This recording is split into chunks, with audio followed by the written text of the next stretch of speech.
Welcome to the Emergent Human, where we explore optimizing health, embodied spirituality, and post-conventional living. I'm Michael Ostrolenk, a therapist, coach, and educator, and I'm your host. One of the three pillars of the Emergent Human podcast is optimizing health. Part of my own process in doing so is being a member of an organization known as Life Force. I joined Life Force after reading the book Life Force by Tony Robbins and Peter Diamandis in order to get the support I needed to take my health to its next level. I'm happy to announce that Life Force is now a show sponsor. Life Force membership provides you with at-home diagnostics, access to functional medicine doctors, health coaches, advanced nutraceuticals, hormones, and peptides. Life Force creates a customized plan tailored to your goals, and blood work results to help you optimize your health. Their diagnostic is one of the most affordable, convenient, and comprehensive blood tests out there. If you've been looking for a more personalized approach to improve your health in the new year, check them out at lifeforce.com and use the code EmergentHuman15 for 15% off your first purchase. At LifeForce, we help you take control of your health and stop settling for average. Every 3 months, we'll measure over 40 biomarkers that drive your mental and physical health, all from the comfort of your home. From that data, we create your personalized plan to help you get optimized. And no plan is complete without ultra-personalized care from our experienced medical doctors and health coaches, all just a text away. So, what are you waiting for? It's time to redefine what's possible with LifeForce. I'd like to welcome back Max Borders, a futurist, author, and speaker who lives in Austin, Texas. His books include After Collapse, The End of America and the Rebirth of Her Ideals, The Social Singularity, How Decentralization Will Allow Us to Transcend Politics, Create Global Prosperity, and Avoid a Robotic Apocalypse, and The Decentralist, Missions, Morality, and Meaning in the Age of Crypto. Max, great to see you, my friend. Hey, thanks for having me. It's lovely to be back.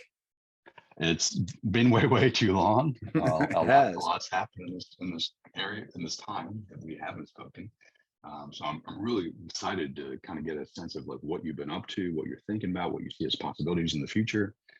But before we kind of go down those paths, for the listening audience who doesn't know Max, tell us a little bit like, what is a futurist? How did you become a futurist? What's the path that led you to the work that you do, an author, a speaker, et cetera, et cetera?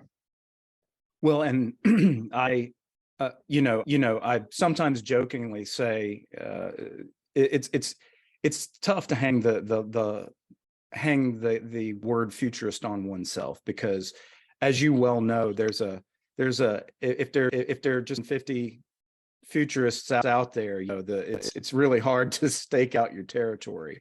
It's sort of like as you put it before we came on, how many shamans are there in Austin? Right? There's more shamans than there are people in the market for a shaman.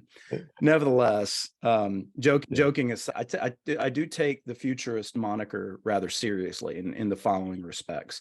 I think there are two basic types of futurists, and I think you're going to be familiar with these, particularly as you've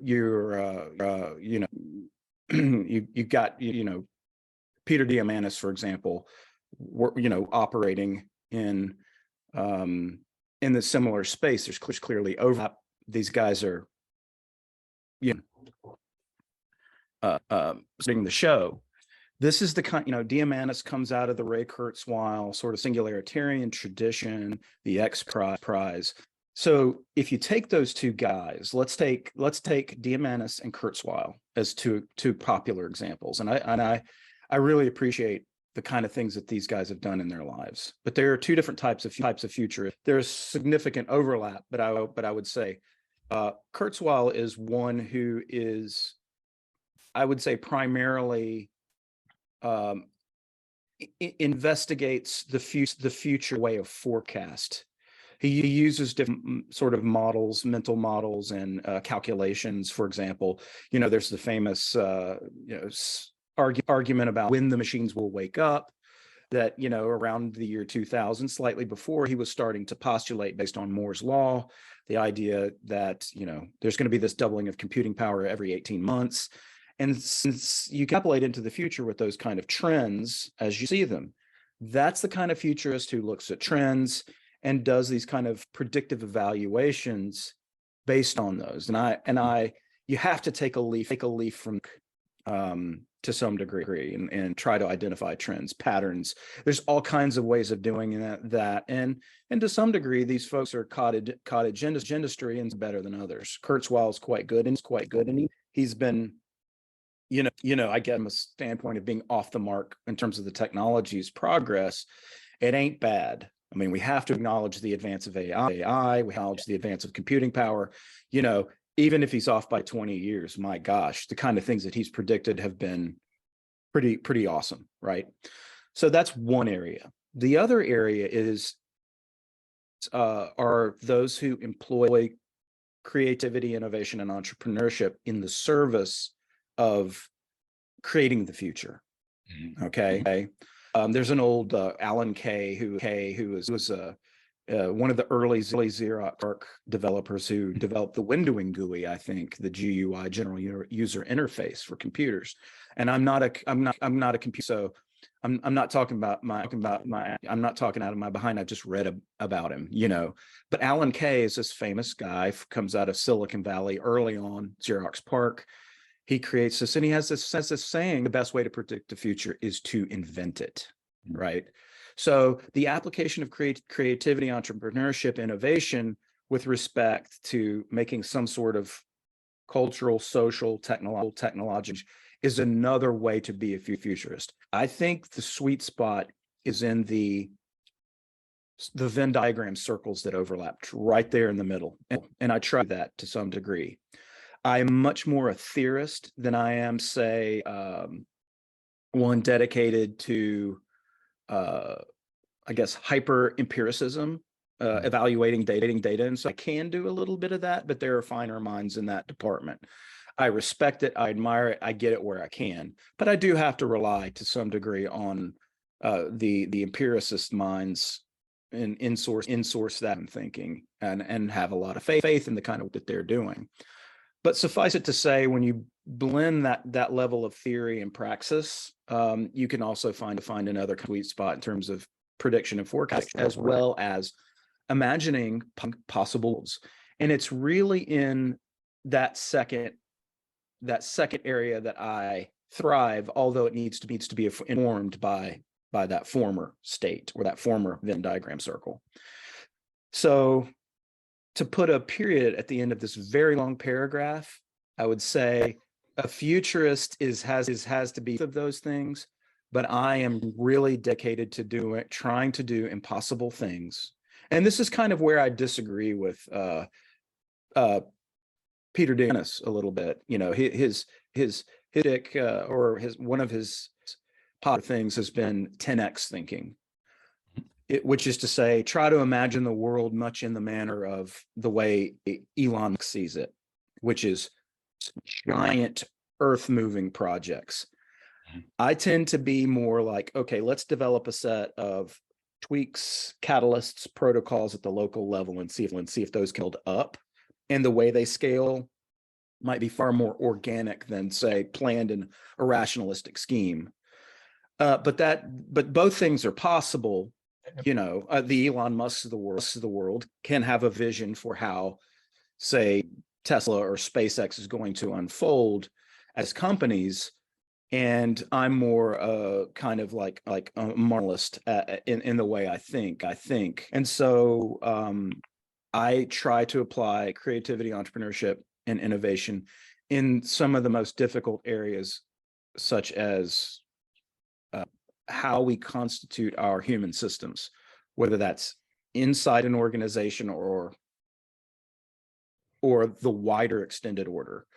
I'm really interested in how human beings organize and what that means to us, our internal states, and how we develop our internal states. So, for example, the Decentralist is much more an inward-looking book, how we understand our personal mission, life meaning, develop life meaning, morality, why having a moral practice is vital to our condition and the way we show up in the world, and has these massive macro effects on other people. But also then the systems type stuff like the social singularity being the first book in the series that you mentioned, where I'm thinking at the level of protocols and systems. And that's both things require us to think in terms of marginalism, how things can expand like a slime mold rather than understanding some complicated but not necessarily complex system from the outset in the way that an entrepreneurial founder might for a big company. So before we kind of jump into kind of those ways you see the world and operate the world and work on the world, because I'm really curious, like, oh, okay, give me some examples of some of the work that you do. But before we get there, I still have two questions. One was crossed my mind was like, oh, I'm sure you didn't go to the Futurist school to learn how to think this way. Okay, so like, how did you learn to think this way? And when did this type of thinking show up for you? Because I would imagine there's innate in you to some degree, and then like you found the right mentors and programs and education to help kind of bring it out. That's my guess, but I'm really curious. Like, okay, tell me about that. That's a great question. I'll try to see if I can encapsulate it quickly. Initially, I mean, I have a philosophy background, and the two areas of focus in philosophy for me were philosophy of mind and political philosophy. Okay, in the philosophy of mind, try to understand the relationship between mental states like consciousness and physical substrate in the world. And some people disagree that the physics is the substrate, but I happen to believe that.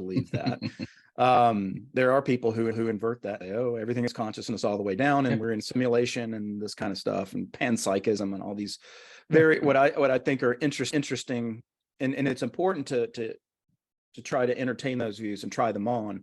But I remain more or less a physicalist, despite a profound relationship with conscious experience.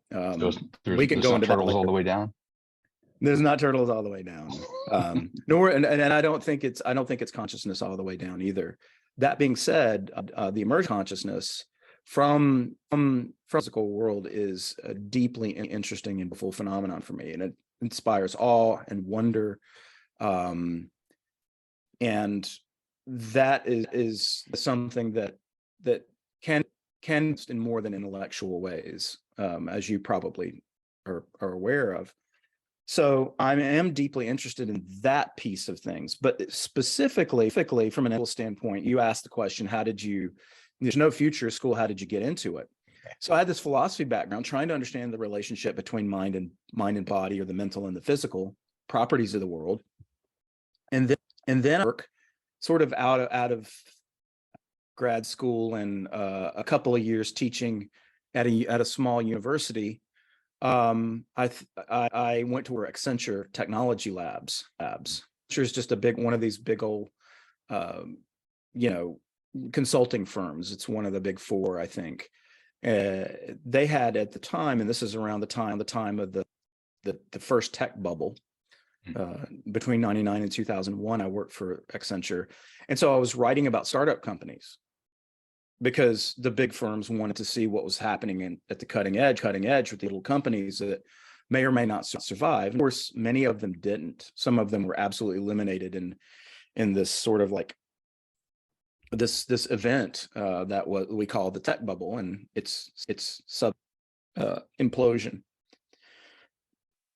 Nevertheless, having had to write about tech startups, I got interested more and more in some of these futurist endeavors, because remember that second category I identified, which is creativity, entrepreneurship, and innovation, applied to making the change, to invent the change. So if you want to predict, as Alan says, you want to predict the future, invent it.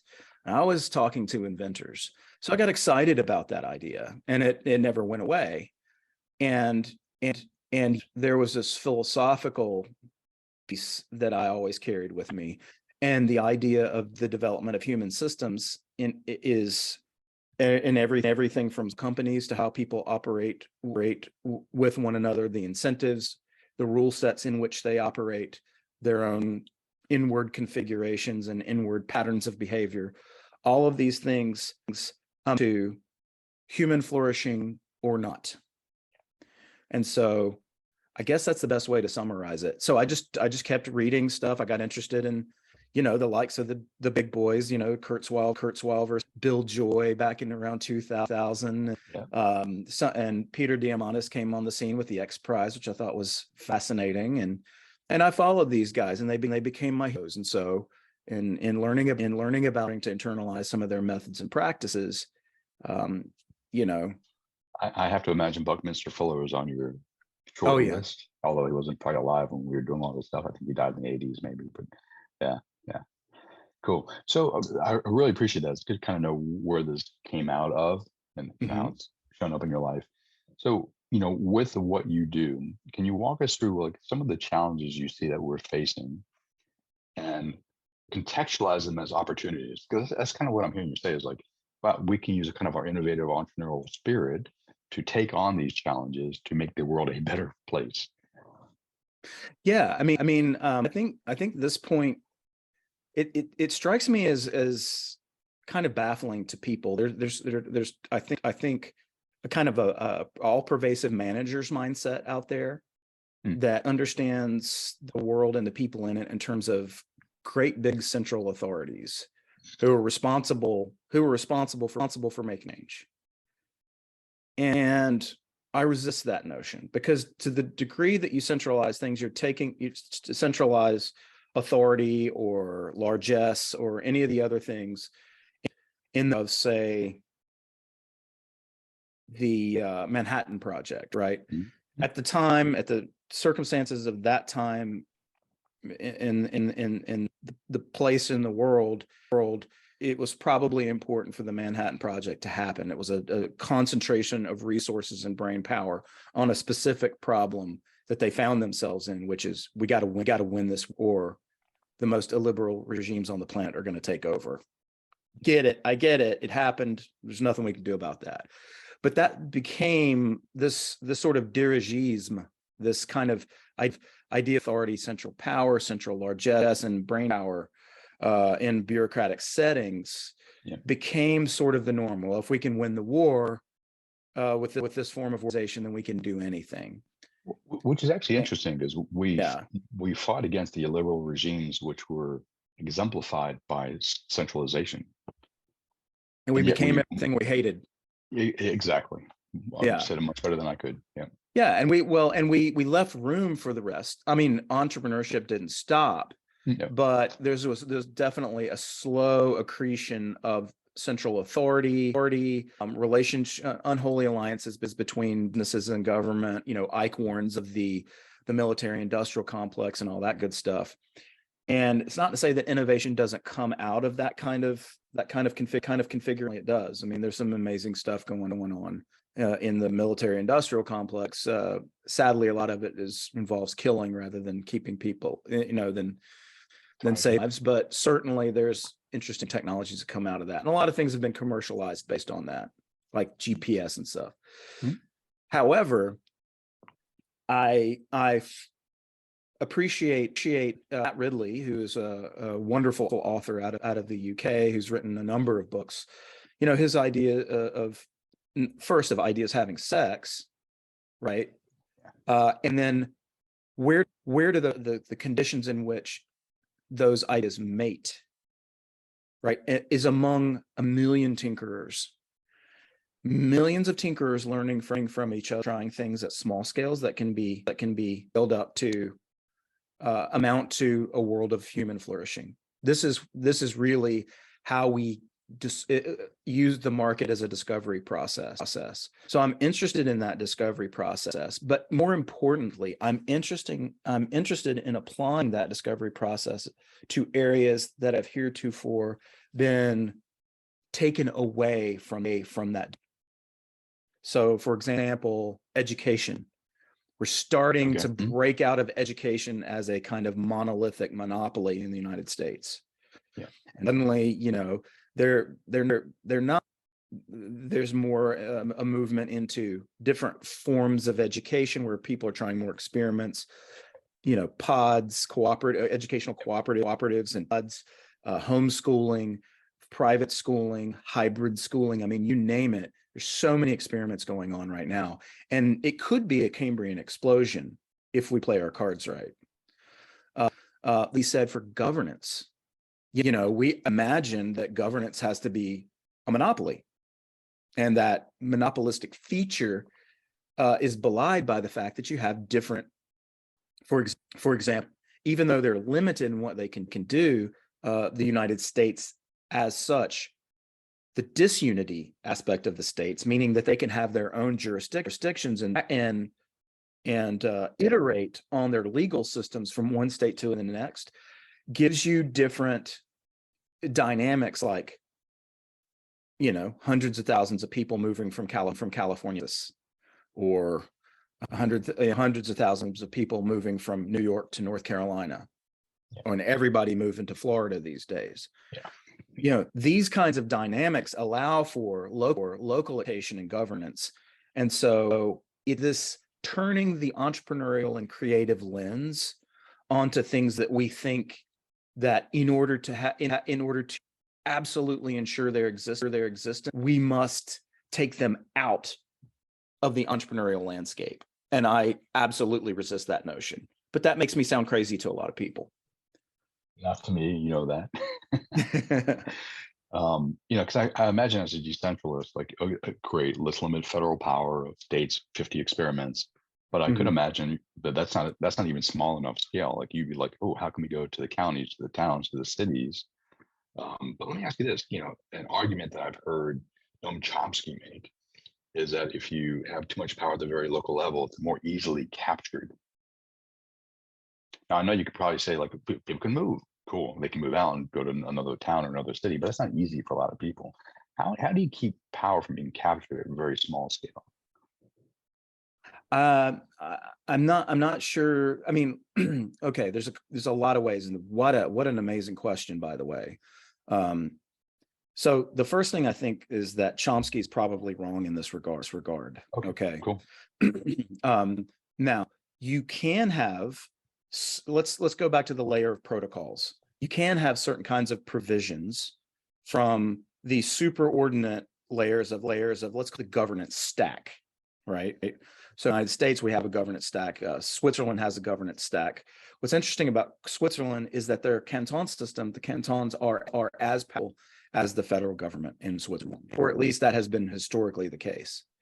It is easier to capture one jurisdiction and the authority in some jurisdiction than it is to capture those in smaller jurisdictions. I think Chomsky's wrong about this, simply because when you have jurisdictional arbitrage, that is the ability to capture some gain simply by hopping over the border, people will do it. My family and I right now are considering out of Austin, maybe even out of Texas, not because it's not hot. It's still hot to come live in Austin, but because we think that we can find certain benefits by moving elsewhere. Austin is getting a little too top heavy, getting a little too captured. So in the sense that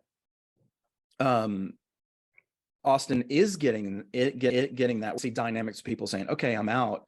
And the powers that be here, however this capture has occurred, are going to at some point have to stop the bleeding.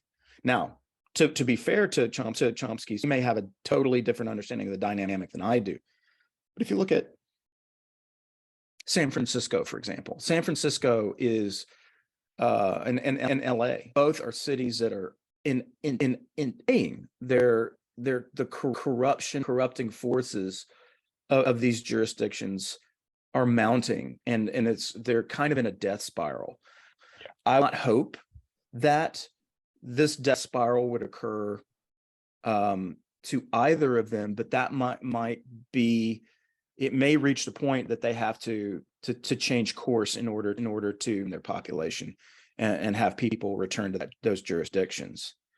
That being said, Nassim Taleb, who is a colossal asshole, nobody denies it, but he has a very good idea in his idea of being anti-fragile, right? Yeah. The idea of anti-fragile is that no matter what your experiment is, and let's say the experiment is just simple capture, okay, as you describe it. And when I say capture, I mean an unholy alliance between business and government that creates local fascism, more or less, okay? Okay. So there's two different kinds of power. There's the sticks and the carrots. So they get together and have fascist babies, essentially. Yeah. And it's really hard to move systems. But with an anti-fragile system, you don't have, if like you're starting to see now in the United States, which is the massive collusion between a federal government that however many millions of people, and corporate forces that employ however many millions of people, and the kind of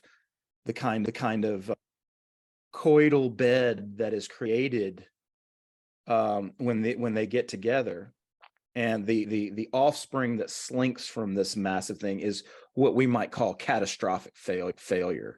In anti-fragile systems, things are going to go wrong, but they will be restricted to the local level. So to the extent that San Francisco screws itself, it doesn't have to happen to Phoenix or Dallas or Charlotte or other jurisdictions that keep it together, right? So depending on what Chomsky's talking about, I would take issue with that claim. To an extent, it might be easier to capture a government locally, because one big rich actor comes and starts dictating terms of things, but at least it's still local, right? Yeah. When it happens at the federal level, with big corporations operating based on different slice federal pie or the federal trough, then you start to see some really, really bad dynamics that will be universally catastrophic. So, for example, one more example, the monopoly on money and credit that we have by virtue of the Federal Reserve. Not to sound too much like a crazy libertarian, but there is a problematic aspects of having that much central authority over how money functions, what's allowed to be used, the price of credit, and how many of these units are insured. That is too much power for one body to possess. I don't know if we ever discussed this, but I helped lead the transpartisan effort and audit the Fed. We did get an audit to the GAO. It was really disturbing. I don't necessarily want to go down that path. But yeah, the amount of power that they have is amazing. But the amount of knowledge that the American people, even Congress, has on what the Federal Reserve is minimal. How do you break through that? Like, how do you help people understand, like, decentralizing authorities, big business, big government, are actually contrary to you thriving in your own life, and we want to break up that power and bring it more locally? I've thought long and hard about this, and if I had the answer, I can say that I would have worked and, like, how do you educate the masses on something like this? I think there's a really strong indie movement on YouTube and others that is about, but you still have to attract those indie that indie talent, I guess you would call it, has to be able to attract a certain number of people who are interested in these matters. And a lot of people just aren't interested in systems. Yeah, no. Whether that's because of cognitive limitations, and we have to admit, I know that's a thing, but society is stratified on cognitive lines. This is just the way nature works. Some people are smarter than others, and some people just don't understand complicated systems, much less complex ones, or the interplay between a complex system and a complex system and a complicated system. And I can talk about the difference between complex and complicated if you like, but I hope people get it. The point there is that there could be a cognitive ceiling on any kind of education program, but also there could be just a lack of interest in it. Most people are just interested in what kind of dress the Kardashian is wearing today, right? Or who said what to whom, so and so. I mean, even if it's politics, it's not meta politics, it's politics. It's, we're gonna win the next election, make sure those SOBs are out of power, and the kind of the tug of war of this kind of politics, which I find counterproductive, completely counterproductive. So here's how I this is the way, and this is the way I look at it, and it's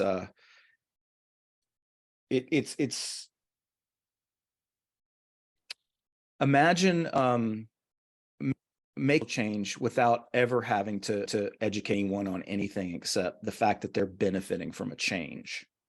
Okay, so people have a status quo bias. They don't like to change. They get into patterns, and by change, especially the suggestion of a massive change. They long for security. They don't like to feel fearful.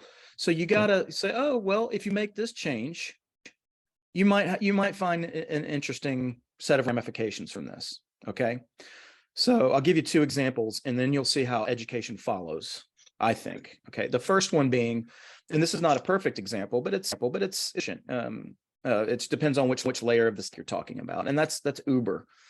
So on about 2012, it was inconceivable that you would ride with another person, where you took cat taxis and they were somehow regulated by the taxi medallion industry, and they had all this information. If they mistreated you, you could call a number and so on, right? You were familiar with that. We all remember those days, except two of my kids, they don't, because they're 2 and 7 at this point. But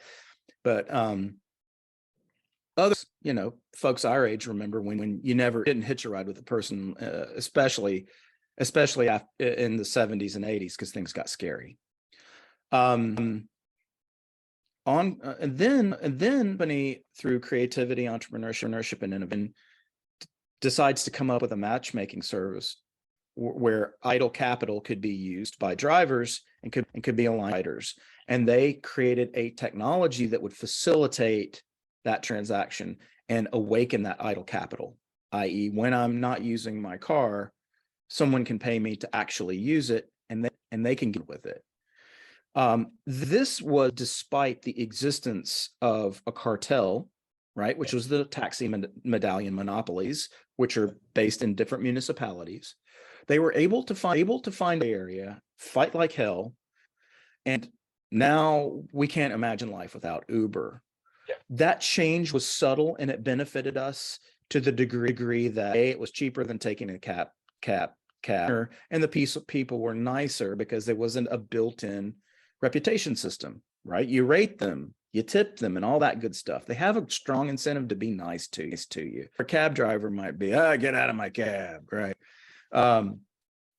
So long and short of it is, that example is an example where you create value with a new system by operating gray area with such rapidity, what's the word I'm looking for? Not rapidity, or with such speed, that constituency group suddenly becomes too powerful for the legacy or incumbent systems to change it.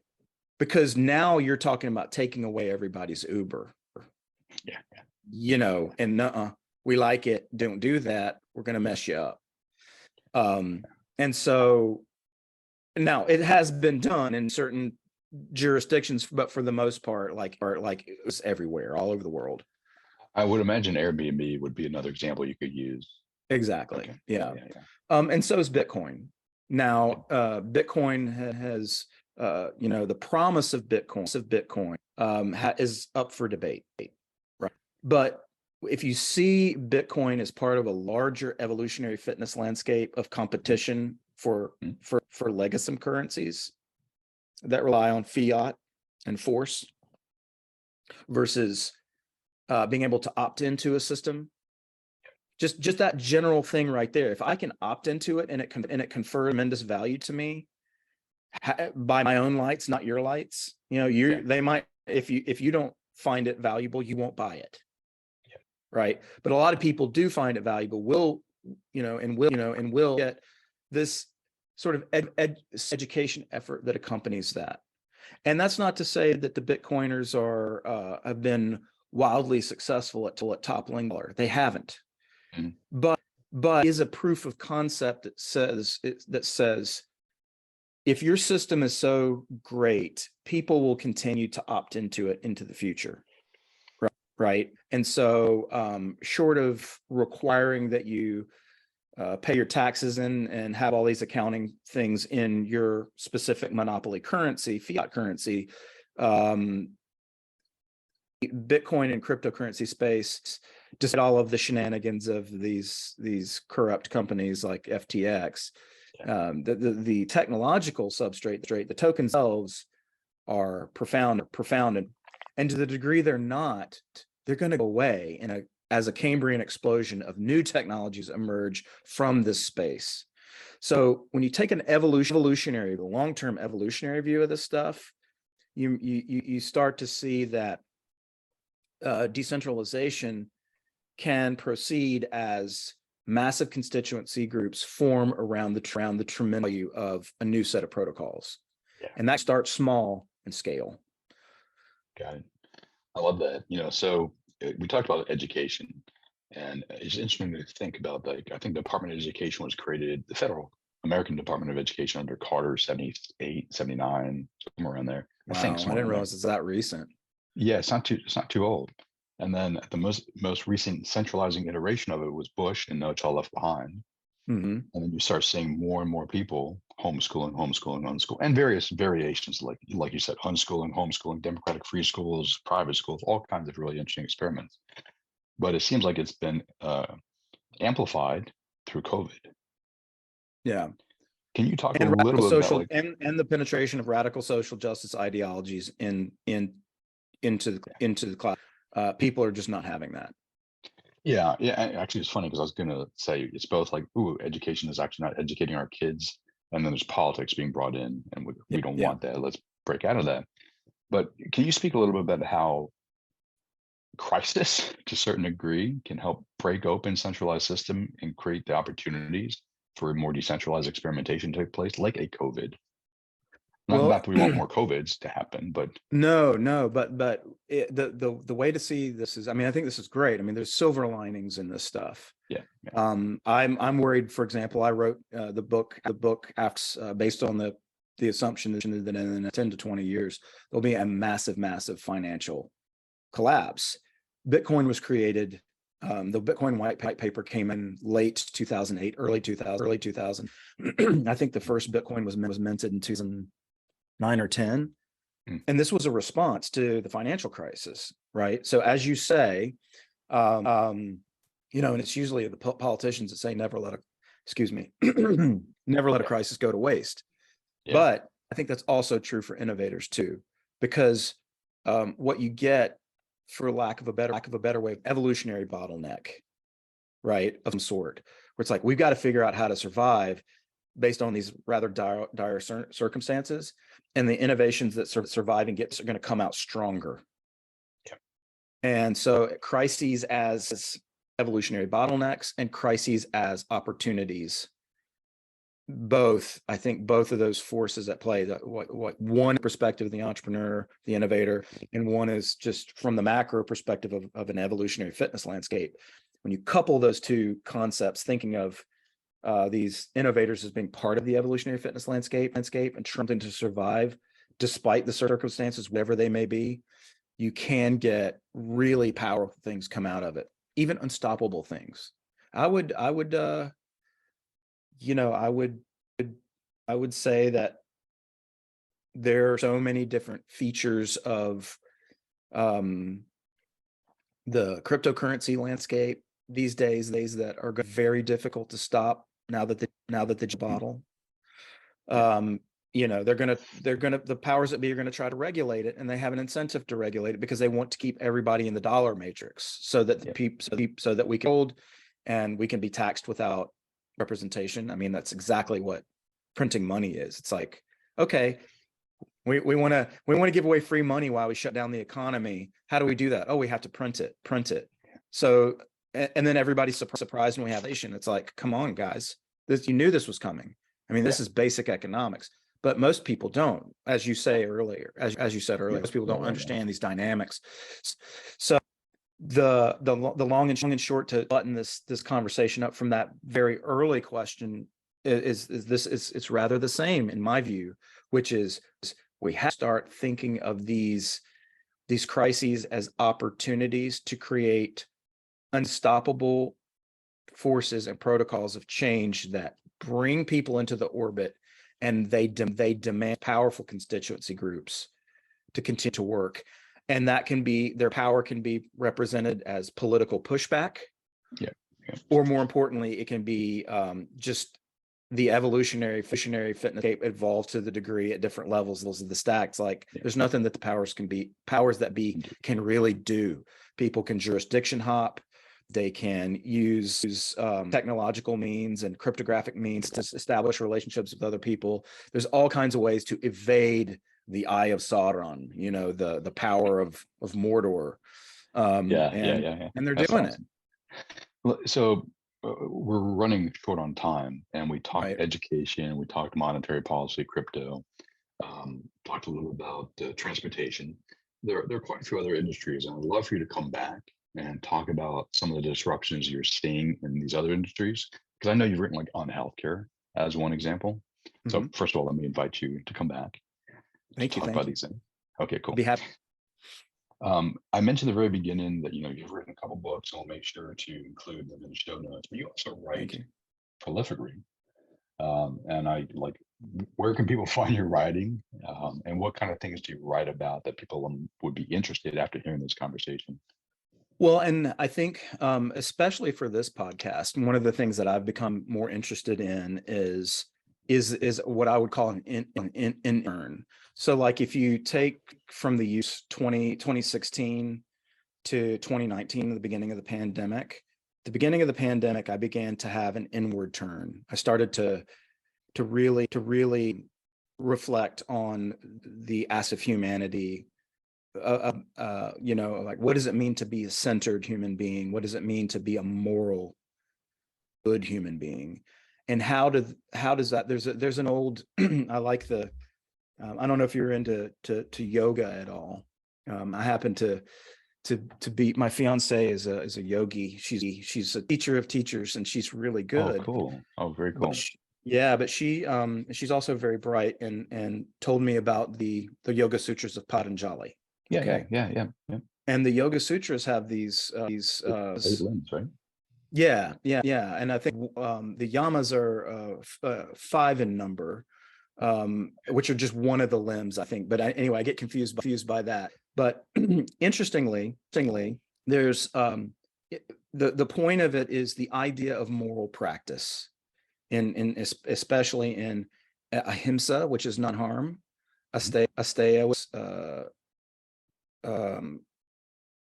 there's one that has to do with non-stealing, and then there's I think asteya is integrity. It's like, well, let's don't lie, let's don't steal, let's don't harm each other. Like that's real basic, and we see throughout all of humanity, from varying degrees. Rabbi Hillel the Elder, I don't know, 3,000 years ago or something. And with the relationship between the Talmud, which is asking a bunch of questions about the Torah. He's like, oh, we can sum up the whole Torah as this: anything that's hateful to you, don't do to your neighbor, which is just a variation of the golden rule. We see this over and over and over in every culture. We have to ask why.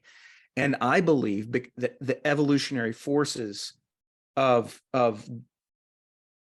people colliding with one another in certain circumstances tells us, if we want peace, prosperity, and human flourishing, that we have to return to these ancient practices. And I emphasize practices because Western morality tends to be one of these things, like we pluck it from the cloud. We just want to say, to be good is to remember. How would the utilitarians think about this, or how would the Kantians think? And they try to apply some kind of moral rule in the moment. It's no. That's okay. And I'm a Western philosopher by training, so I appreciate that. But I love the Eastern dedication to practice, just like the Catholics and the Greeks practiced the virtues. This this renewal of the virtues, this renewal of how am I to dispose through conscious, continuous practice every second of every day. When I interact with you, am I being a truth teller? Am I expecting that you'll be a truth teller? Am I acting in integrity with my own values? Do I have that expectation of you without insulting you or harming from you, even taking from you, right? Because it's in this practice, this conscious, continuous practice daily, that we become better human beings. Yeah.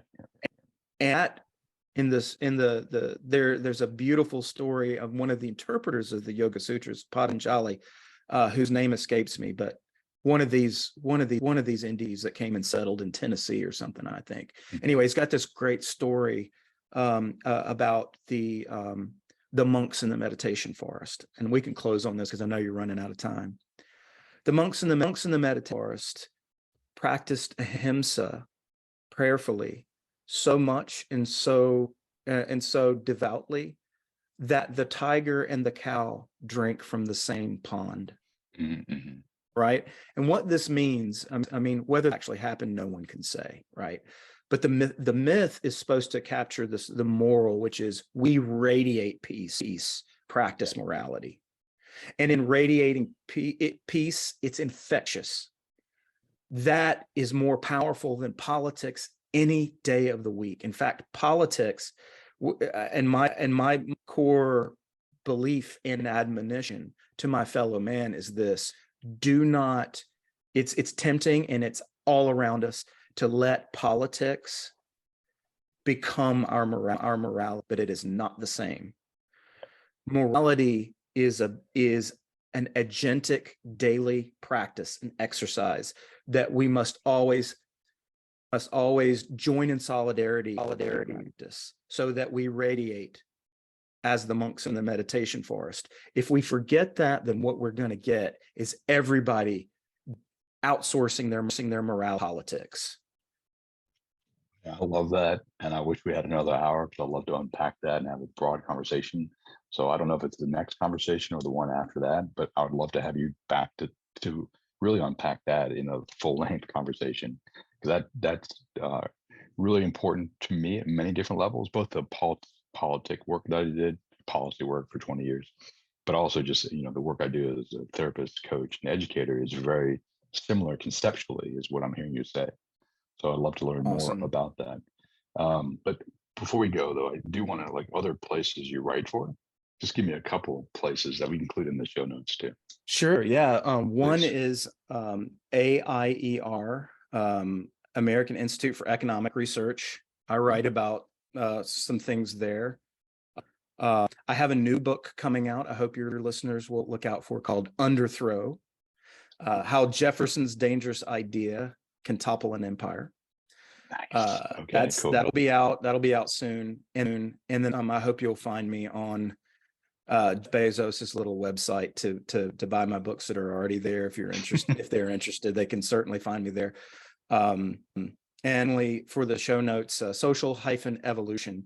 People can contact me through that website. That is a little nonprofit that I run, and it's enjoying a resurgence. COVID, almost killed my nonprofit, among other things, among other circumstances. But I publish through that nonprofit, and I see my role in this world of activity, entrepreneurship, and innovation primarily as a pamphleteer.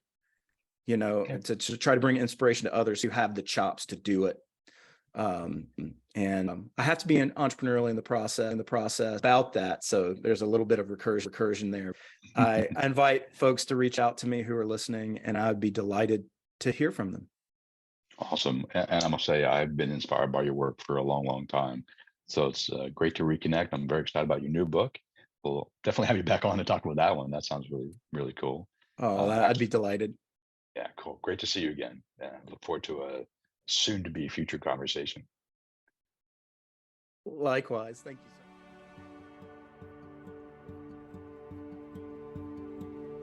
you. There's nothing in between you and me. Nothing in between blue and sea. Nothing in between us and love. Nothing